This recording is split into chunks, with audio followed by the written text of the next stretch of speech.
Hi, this is Kim Tuzo with Printing Industries Alliance, speaking to you from Buffalo, New York. PIA is happy to partner with Deborah Korn on today's virtual Women in Business panel, bringing together members and friends of PIA from all across the country.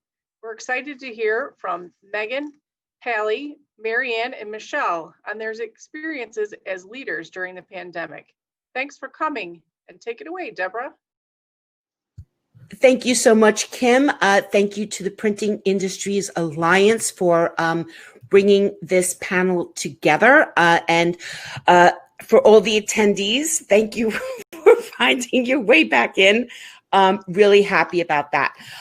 So this panel is all about how we are being persistent and moving forward. And,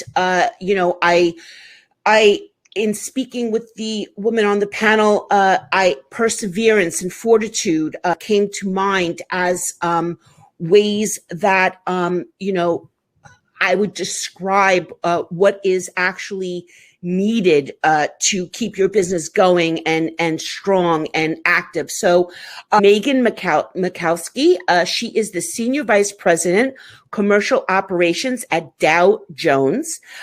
Megan transforms and builds businesses through innovation and creativity. Welcome so much to the panel.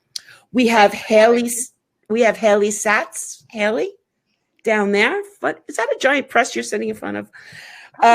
Hallie leads an innovative and progressive print company that continues to add and refine its capabilities to help their clients grow their business. Thank you so much. Welcome to the panel. We have Marianne Gage. Hi, Marianne. She is the chairman and CEO at Cathedral Corporation.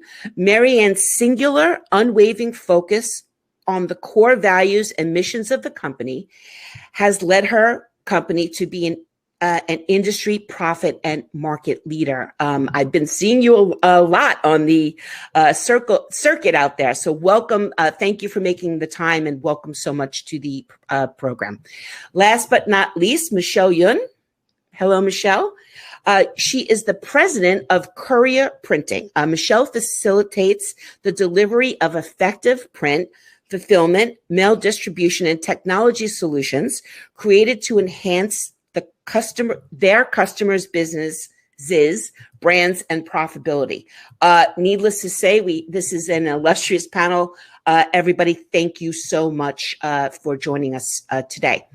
The first thing I want to do is I gave a pretty lofty description of everybody, so I just wanted to start with giving everybody a chance to introduce themselves in regard to what you do. I mean, what you do at your current company, a little bit about how you help customers more. So Michelle, let's start with you.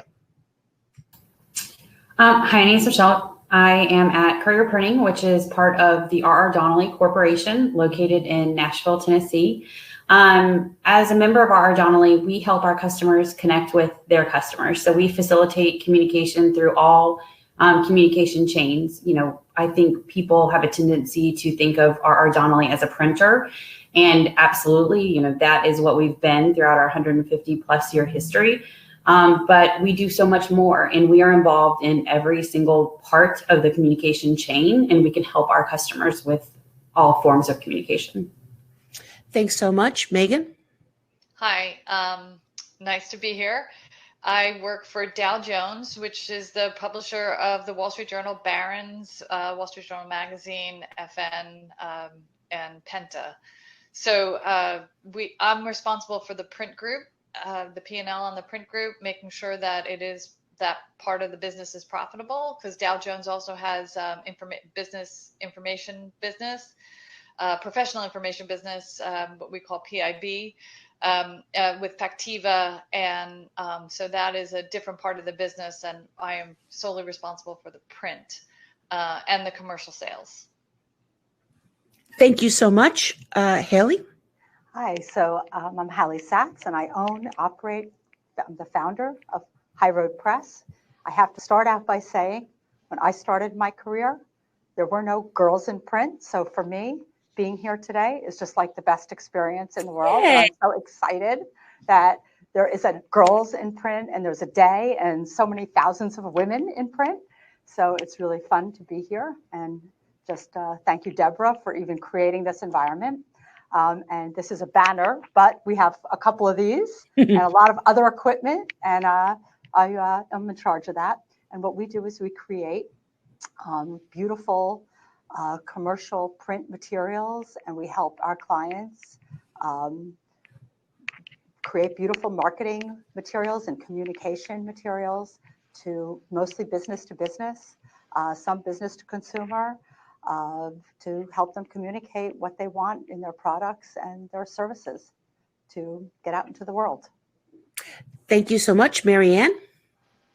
I'm the chairman and CEO at Cathedral. We're a print and digital service provider to member and community-based organizations that provide financial, marketing, and fundraising communications. So both transactional and direct mail. And really, we try, and our thing is to try and wrap our arms around the customer and provide everything they need, every bit of variable data printing, and even, we'll outsource the static print, but we want to provide it as well. Our typical customer is going to be a credit union or community bank, a healthcare insurer or provider, a government entity, and then also churches or dioceses. That's actually when I joined the company, I'm embarrassed to say, almost 30 years ago. That's all Cathedral did was church offering envelopes. So we've now expanded into a lot of things. We have about 300 employees, and our main large operating plants are in New York, Rhode Island, and Florida. Excellent. Well, thank you all so much. I'm very reality based. I don't kind of believe in that, let's talk about this future that, when we can't really even get, don't even know what's going to happen by the end of today, especially if you live in the United States. So what I really want to talk about in our first question is that moment in time when you had that, oh my God moment that we were in a pandemic and that we were in the printing business, and,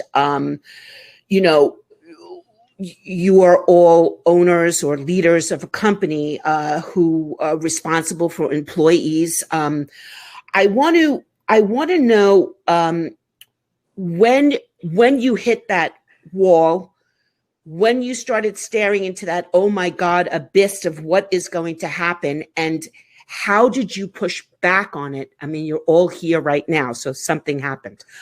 Let's start with Megan.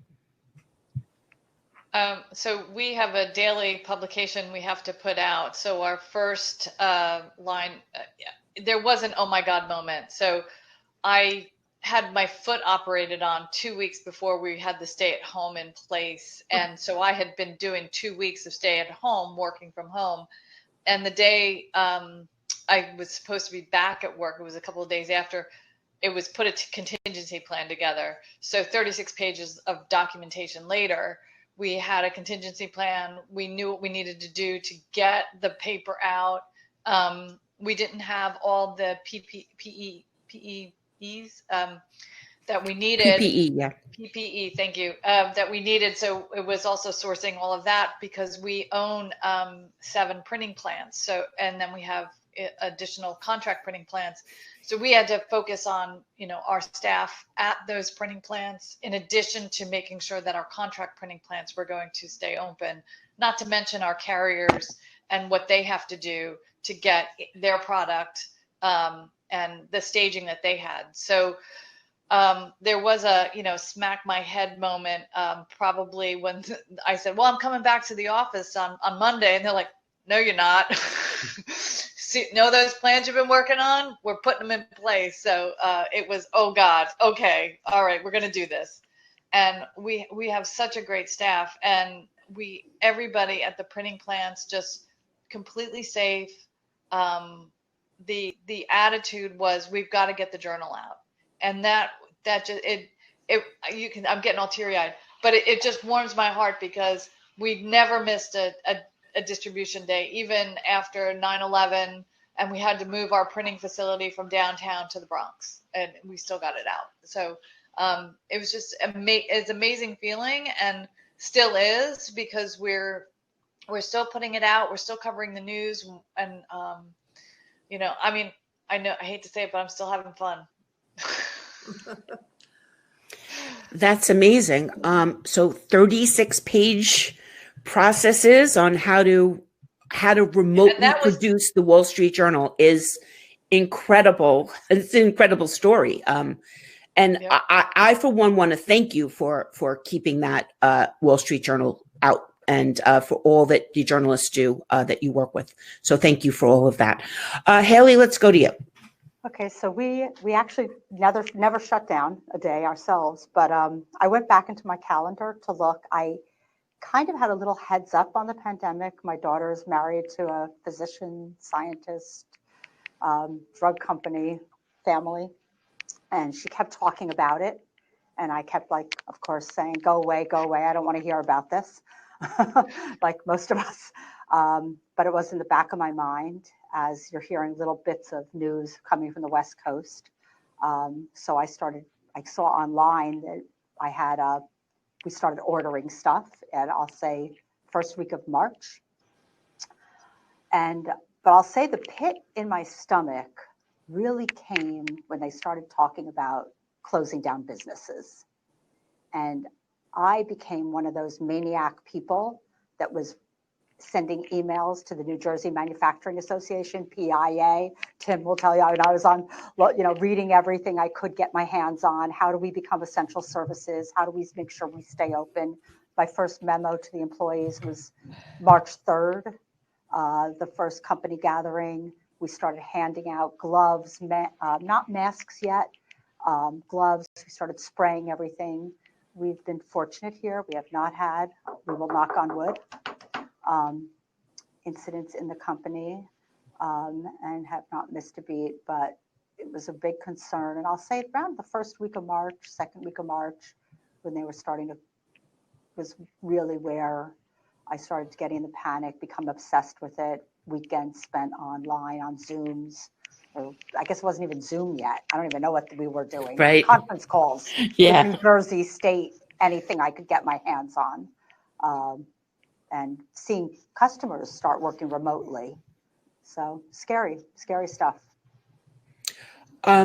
But you're still here, and obviously you did a great job. You kept your employees safe, and that's really important. And I say safe, but it's not. That doesn't mean that if somebody got it, it wasn't safe. I mean, you can get it in a grocery store. Nobody knows. Still but can happen, and we still hand out. We have a big room filled with materials, and it's not just for the employees. We made it clear to them, this is for you. Take it home, give it to your families, because if your family gets it, they give it to you.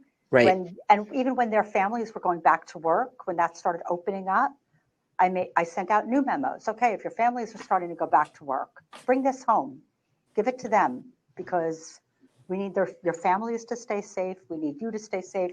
We need you to keep your high road family safe. Yeah. And I'm very big about company culture, the company team, and our high road press families staying safe, and clients and suppliers. But it all goes together. Yeah, but this is actually the moment that it has to manifest. Otherwise, it's just words. Otherwise, it's just, we're a family. We treat you like family. We do this. And let's have a pandemic hit, and let's really see where the chips fall. Right. Marianne? Sure. In a lot of ways, we were lucky, I'll say, because of our financial services and healthcare work, we already had a pandemic plan, had to be all fleshed out.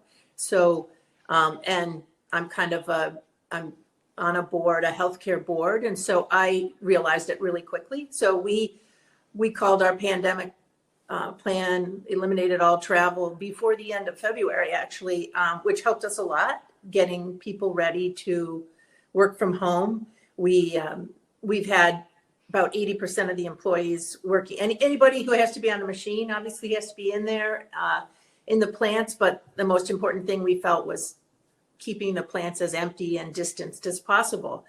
The biggest thing, and I'm just so, incredibly proud of the Cathedral teams from top to bottom. People have been just doing an amazing job. Like others, we were essential from the start, so we've been open the whole time. But from my standpoint, as the leader and the strategist, I knew that our operating focus had to change, right? So instead of the strategic plans and all this, we had three things. First of all, the financial health of the company was paramount, because when you're working with 5,000 different small churches, you know that perhaps they're not going to have money to pay you. Governmental entities, small municipalities, things, we understood pretty quickly that we had to be really careful, because there might be at least a slowdown in getting paid on things. The second thing, so that was number one, financial health. Second was the safety of our employees, like the others, and protecting their jobs. Our employees stay with us for years. I'm almost 30 years, and I'm an early person in some ways. We regularly have people retire with 40 plus years of service. So I had to really think about, how do I protect? Again, that's a little bit around the financial health, but also how do I protect us being around for the long run? And safety. I don't want to repeat what others said, but you're just really concerned about your employees and people not getting sick. All sick pay, all that time off was eliminated, because we knew if they had to stay home, if they had a family member who had it, they're going to be paid. We needed to take care of our employees, because they're us. They're the company. And then the third part was taking care of our customers. So the sales focus moved from trying to really sell new customers to really check on our customers, help them communicate with their members, because again, we mainly work with member and community-based organizations, and we knew that they were going to have difficulty communicating with them. And so we were coming up with new programs for them to use, and direct mail, digital, whatever, to help them stay alive. And we're still really in it. An odd thing for us, which many people aren't in, is we also do for government entities election ballots. So this will probably be the biggest year of sales in our company's history, because we did vote by mail and absentee ballots in 6 states, and we're just overwhelmed. Wow. You brought up such an important point about payments, which now you might be in a different position, because I'm assuming you have bigger contracts with people and things like that. A lot of the smaller printers who took online orders were just getting reamed by fraud, and just people who couldn't pay, do the work now, and I'll pay you on my usual cycle. And so I just want to follow up with a question, Mary Ann. Did you need to go back to any of your customers and talk to them about revised payment schedules, check in, make sure that they haven't gone from 30 or 60 to 120 days? That has happened to some people. How did you handle that? Sure. And we did, when you're doing work for organizations that you're doing work every month, maybe every day, maybe every other month, they tend to pay you regularly, because you're probably not going to do it if they aren't paying you. And so, give you an example, our receivables went from historically being 92% current to, I think the last time I looked at it, at the end of September, we were 59% current. So we haven't had anybody tell us, a couple of dioceses have gone bankrupt, but for the most part, they're just saying we need more time. And this is where probably I tell everything to the bank, you got to keep them informed. Our bank has been great. And, we've drawn on our lines of credit and stuff that we never had to do before, because you just can't, when you've moved, you're 60% current and it's stretching out to 90 days, 120 days. we've just had to do that. And so I think in many ways, we're very similar to a lot of companies that are trying to give our customers, our long-term customers, time to pay us without doing, without taking on too much risk by doing more work if they aren't going to pay you. Right. And that's the tricky balance. My background is an advertising agency, print producer, and there were a couple, not even a couple, there were many times that the printer was like, we love working with you, but if you don't give us a credit card for at least the last 2 jobs, we're not going to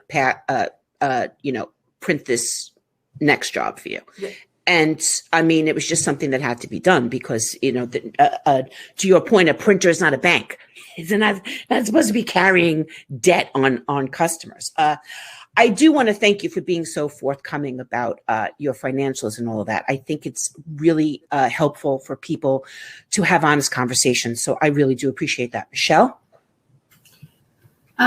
For me, it really hit home on March 12th. It was the week before my daughter's spring break, and we had a trip planned to go out of town. We were going to a big amusement park, water parks, hotels reserved for a whole week.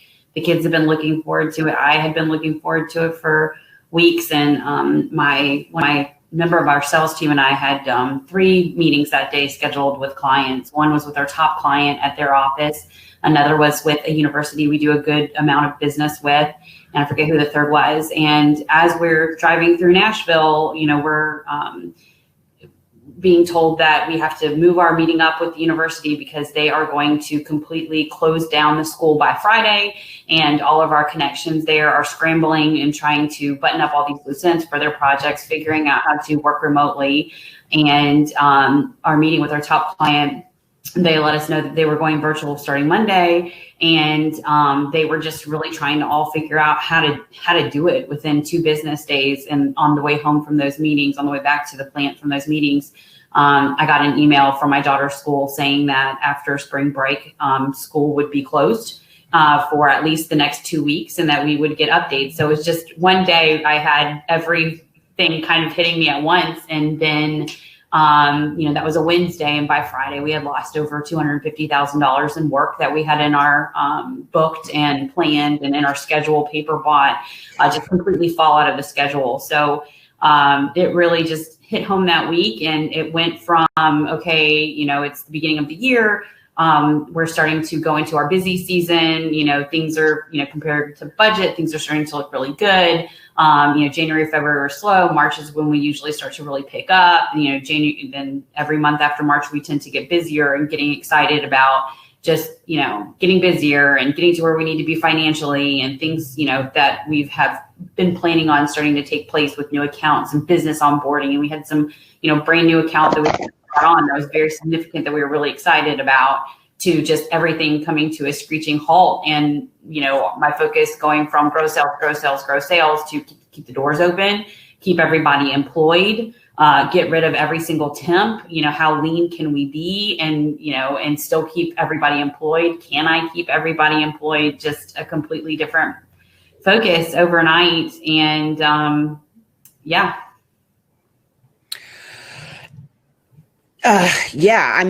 your comments just really hit home with me, because you're right. There were a couple of times there were just all of these weird convergences of everything just hitting everybody at once, and it takes a lot to persevere. We in the last session, Erica Switzer mentioned that sometimes just a matter of if you're home and you're working from there, make your bed and get dressed. Like that is enough to just get you going for the day, as opposed to sitting around and not doing all you can to move forward in some manner. In regards to that, and in regards to the fact that you might have to be operating lean and mean, that does turn a focus a bit into looking at equipment and maybe software that helps automate processes more, that helps less human touches for more money on the print jobs. Also looking at what you do actually produce, and do you make money on that? And is there another way of doing it? And also maybe finding that some people were better repurposed in other areas. So that's what I want to focus on right now. So in regard to that, if you've made any investments over the last 8 months, what were they? And if you haven't, but you had a magic wand and could, what would you be looking at? Haley, we'll start with you because you're smiling. So no, at first, when the pandemic first hit, and obviously things slowed down, and that was a panic in itself, that clients were all now working remotely and their budgets were cut. Before we started doing any kind of a furlough or any type of that, which we did do a little bit of that, tried to keep that to a minimum, of course. Let's clean up, let's paint. We bought some rollers. We did upgrade some machinery. So we did start doing things, investing in what we had. We wanted to do some upgrades within the plant. So we did some of that. But we also focused on, as you know, I had mentioned to you, we have this advisory. We've been working with one of our financial services clients on, has to do with invoicing, diversity spend, focusing more on that part, which is more accounting. And it's another arm to the company where it doesn't take a lot of investment, but it's a service. Because as we see in printing, we know it's a challenging business. I love print. I got print in my blood. I've been doing this many, many years, a long time. I grew up in it. I'm for girls in print. I think there's a great future if we get to that. For anybody that wants to be in print. So I'm really gung-ho about print for the future. But I also want to be able to expand, and I see this as also providing a service in other areas as an advisory service.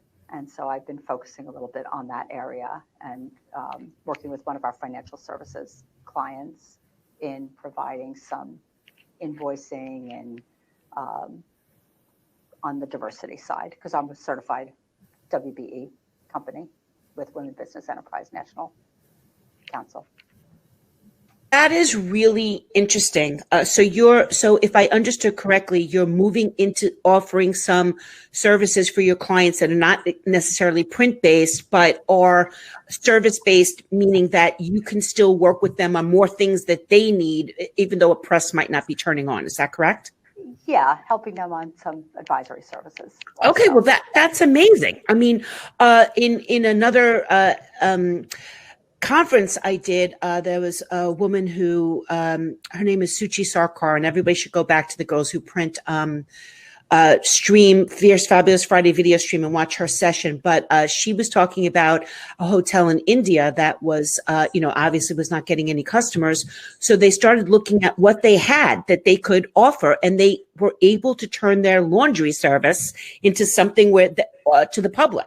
Like a dry cleaner. Why couldn't they do laundry for people? They had laundry facilities. So in a lot of ways, what you just said to me fits in that. So it's not like print management. So it's not like I'm not like competing with a print management company. No, yeah. There's those, but it's more like advisory services, and then doing some billing and stuff like that. So they're also getting diversity spend. So it's a win-win. Exactly. Helps me and helps them. Exactly. And it goes back to the one-stop print shop, which I think is the model that we all need to be moving towards, whether or not it's on your floor, it's with partners. Anybody, a customer asks you, you should be able to say, yes, of course I can do that. Even if you can't. Yes, of course I can do it. Of course we can do that. Always said that. And find somebody to work it out. But you want to be that one phone call, because if you're not, somebody else will be, I guarantee you. Right. So, more than Megan, that, more than just doing that. Yes. Megan, I'm not sure if you're actually involved in purchasing, but I hope that this question still applies to you. Well, yeah, a little bit. So we have our own IT department in the print group. And so as we were going through the 36-page document, the contingency plan, we realized that we did have some holes where if one person got sick, we were in big trouble. So that's when we started saying, okay, well, while we haven't invested anything in the last 8 months, but we did realize that we do have some really antiquated systems that need to be either shut down and folded into the newer system. And then also make sure we have a person to back that person up or get a new system that multiple people can work on. So all of that has been completely identified, where it's always been it's okay. It's okay. Well, now it's not okay, because you never know what's going to happen tomorrow. I mean, we used to talk about, well, what if he got hit by a bus? Oh, that's not going to happen.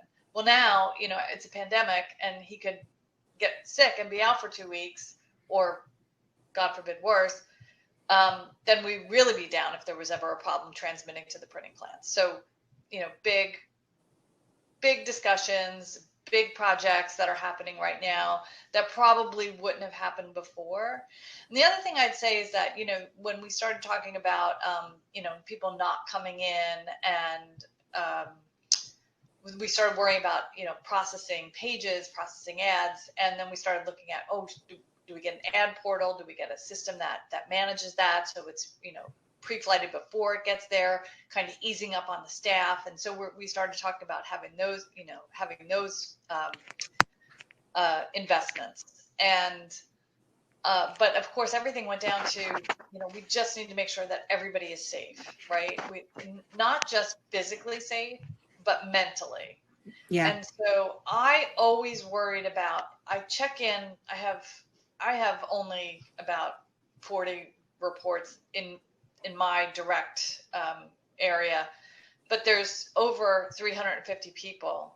And I make it a point to reach out to a number of people a week saying, are you okay? Do you need to talk about anything?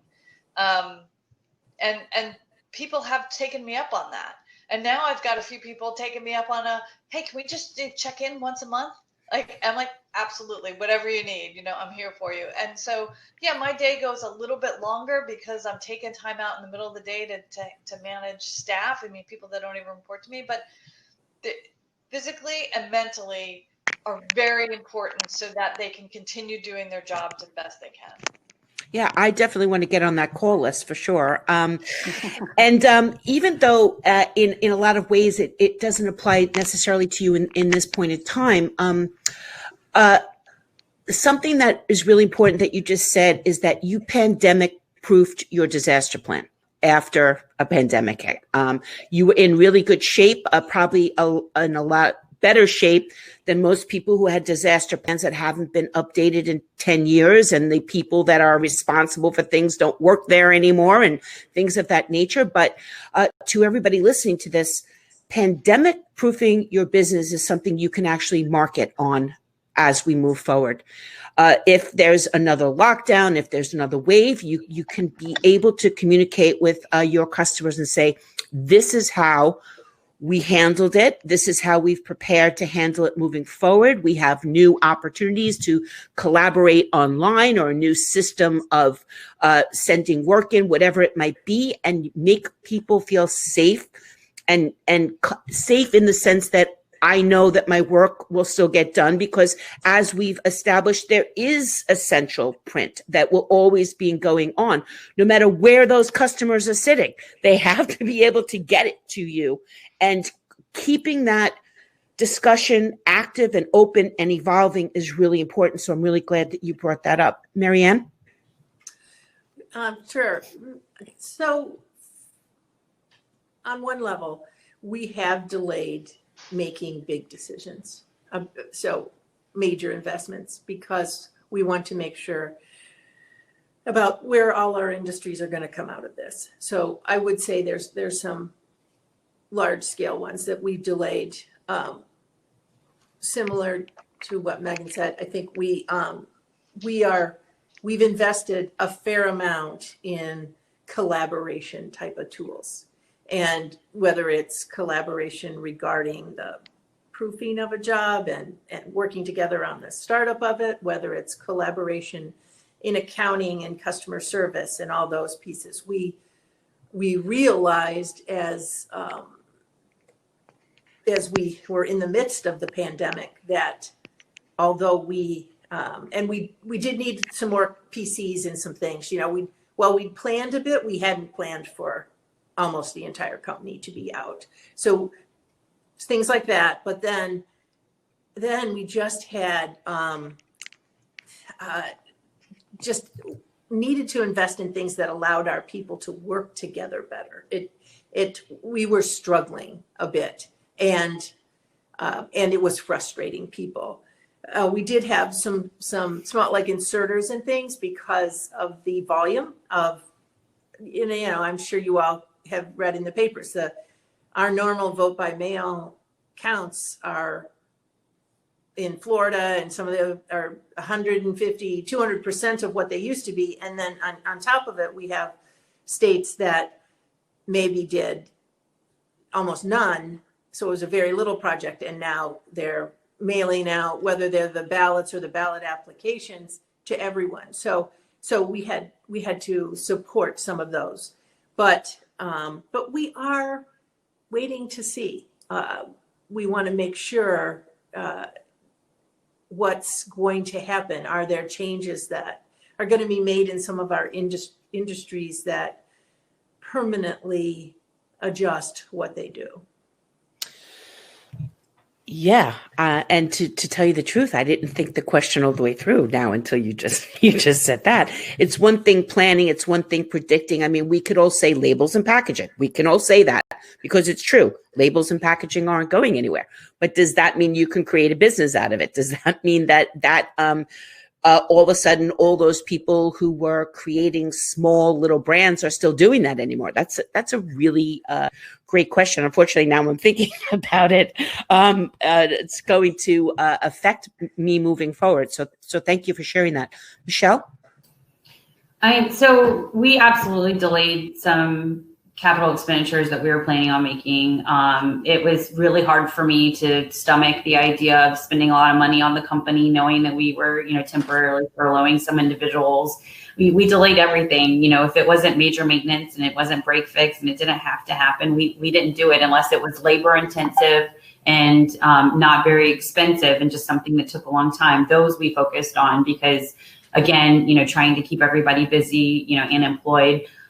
We were really fortunate that at the very beginning of the pandemic, we onboarded a very large labor-intensive piece of business that was a lot of hand touches, a lot of kitting and collating, and we had the people power to take care of that account and get it out.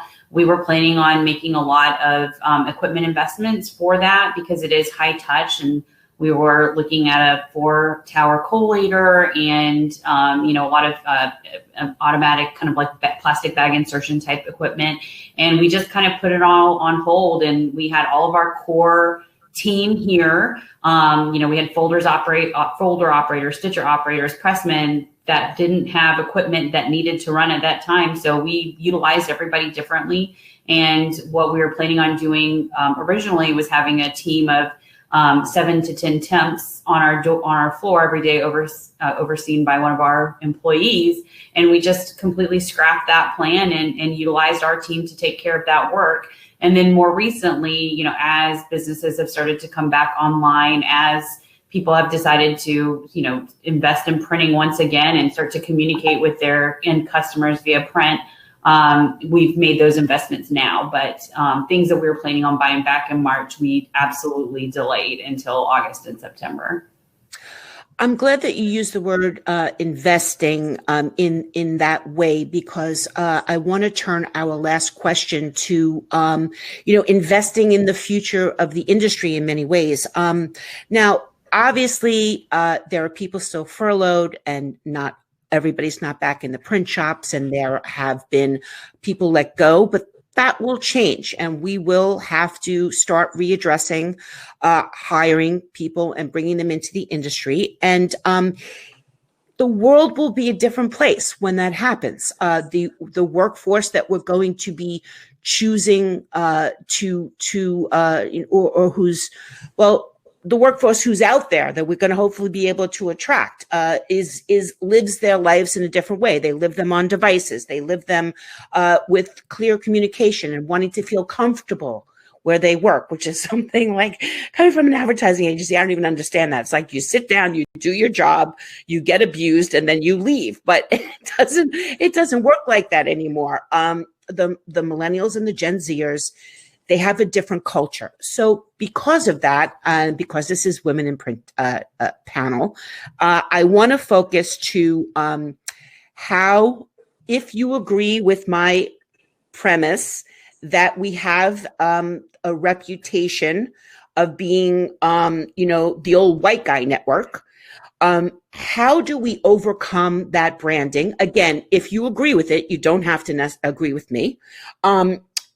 If you do, how do we overcome that? And how can we create a safe and viable career path, especially for diverse candidates who come to the table with perhaps a predetermined idea that the systems won't be fair to everybody based upon their life experience? Who would like to take this first? I will. Thank you. So I would say this, just in my years in this industry. The big companies, right, and especially the big printers and stuff have, and top management has tended to be old white guy, right? But what I have found a lot is there are, as we've looked to partner with companies as we moved to add digital services, we added some internally, but we partnered a lot with companies, and there is so much excitement and so many women, younger men, diverse organizations that are doing very interesting things on the creative side of the business. And that is where the future is. And we have had difficulty hiring. We have a lot of difficulty hiring people right out of college or right out of high school. I don't think we look real interesting to them. We tend to more get people at the end of their 20s as they're thinking about building a family, and they see our environment and what we're trying to build. But I just wanted to say, I think there's a ton of opportunity. I think young people see it in that creative side, and what we have to do is pull it over into people that are making decisions about bigger companies and stuff, because there still is a lack of women, let's be honest, for sure, in the top 400 printers. Yeah, I think I don't know how many CEOs there are, but there aren't many, and so we need to add to that mix. But I'm excited about what I see in a big part of where the industry's going. And that's also a great point, because women are being displaced from the workforce, whether it's because, couples are having to make decisions on who's staying home with the kids, and because of years of unequal pay, they are making more money, and that's just the way it is, or they are, working hourly jobs that are no longer existing in restaurants and hospitality and things of that nature. So if you are going to, any business owner out there listening or watching later, if you are going to have a remote workforce, it is really a good thing to do, to go find women at home who have been displaced, who would love to be working again, but the current, circumstances don't allow for them, but they're home and they are looking for help. Haley. So this is like a big subject for me, as you know, because first of all, when I started my company, I had this whole thing about changing the face of printing. I've been all with men. We had a company, 120 men and 10 women, mostly office help. And I was very hung up on that whole women's issue at the time. But I really want to say, and I think I'm going to go off track for a minute. So I want to say, yes, digital, graphics, sexy, we do all kinds of beautiful things. And I want to say, yeah, okay, you can come in because the business has changed and it's technology and But, it's like everybody wants to go into IT and graphics, and that's why you should come into printing. Of course, yes, we're very modern now, and it's not all dirty and ink on paper and blah, blah, blah, and you're going to get your hands dirty. And that's why young people will like it. Okay, yes, okay, we do have that. Oh, that's great. But it's still a gritty business. It's fun. The days go by fast. I mean, printing is still printing. It's, you walk into a press room, there's ink, it goes by fast. You can still go out for a drink after work with your buddies or with your friends, and it's, you can still dress down. It's not corporate. There's a lot to say about that. It's very attractive to go to a printing company and not work in a corporation. It's also a place young people can write their ticket. And where I say young people are missing out. My generation, we ruined it for our kids because we had to work so hard. Printers of my generation, we saw our parents, our fathers, then we grew up, we had to work hard, work ethic. So we worked so hard, and then we told our kids, don't go into printing, don't go into printing, don't be us. So none of our kids wanted to go into printing because we told them, don't go into printing, because it started out, the internet came, we saw the change, bidding, RFPs, RFQs, it was just too hard. But we made it a bad business for young people. Now it's a great business for young people. They can write their ticket. They could get paid a lot more money because nobody's going into it. Well, a lot more money than other things. I don't know. I agree with you, but we need a better message. We need better branding. We need to get to the guidance counselors in high school. They need marketing. If people want to work in Apple, they should want to work in the printing industry. I couldn't agree with you more, but that message is not coming across. And I'll just mention something about our digital marketing friends. They pay more entry level. Well, it is true. We're not going to pay more entry level, but that's a problem. The fact that young people aren't even interested, it means that if they did come in, a younger person coming in is attractive. Yeah. To a printer like me, like my company, right? A young person that might say, "Hey, I'm willing to come in. I'm really interested. I want to learn printing." That would be really interesting to me. Yeah, I agree. Okay, we need to move this along. I'm sorry, I don't mean to be rude. Michelle, I just want to focus back a little on the diversity and inclusion part of this too, please. Okay.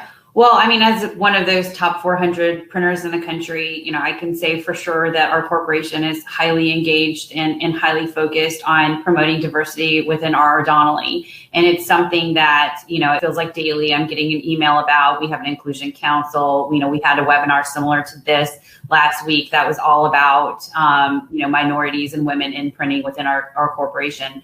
And, a lot of women in leadership positions, many levels above me, are really focused on mentoring and taking, other younger leaders throughout our corporation under their wings and helping them be successful. So there's definitely a lot of mentoring going on at really high levels within our organization. And it's something that, we're highly focused on from our CEO and CFO down. And I do subscribe to I feel like the industry has been and continues to be a lot of older white men. That's what I see. That's what I've seen in the time that I lived in New York and Detroit and, here in Nashville with our local competitors. Again and again and again, but you do see more people who look like me, who are, younger and who are women and who are, presidents of, companies and owners of companies. And you see that becoming more and more of a thing. Obviously, there's not enough of us. And, we're a very small percentage of what exists today, but I'm very hopeful for our future. And I think that, our focus as a country and just our mentality has changed, and that, that percentage is just going to continue to grow throughout our industry in the future. Again? So our company is really focusing on unconscious bias, and one of the things that I always think about, and I never thought about this until I started getting training, is that, you know, women are judged based on what they've done, and men are judged based on their potential. And so, you know, I would walk into a room and I would just be like, okay, manager, director, vice president, you know, and I would just pick, you know, go through the titles and who my audience is. It's not until somebody points out that I'm the only woman in the room that I realized I'm the only woman in the room. I'm an SVP. All right. You talk to me like I'm an SVP, not like I'm a woman. When I mentor people, I remind them that they are and a lot of them are engineers.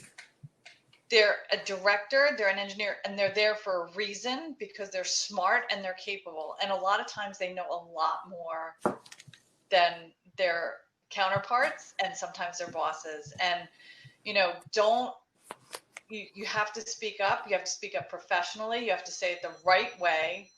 And don't hide behind the fact that you're a woman, because a man would be saying those things. It's just the way you say it. And so we practice the way we say things to our male counterparts, to even our female counterparts, that it comes off as extremely professional and very factual. Not I feel, I think. It's not that. Right. Here's the experience that I've had. Here's what happened, and this is what we need to do to move forward. And so mentoring and unconscious bias are two things that I think are really going to help this industry move forward for women and minorities. Yeah, I agree. Kim Tuzo from PIA just put in the chat that they're having a webinar about unconscious bias. I believe she said it is November 10th.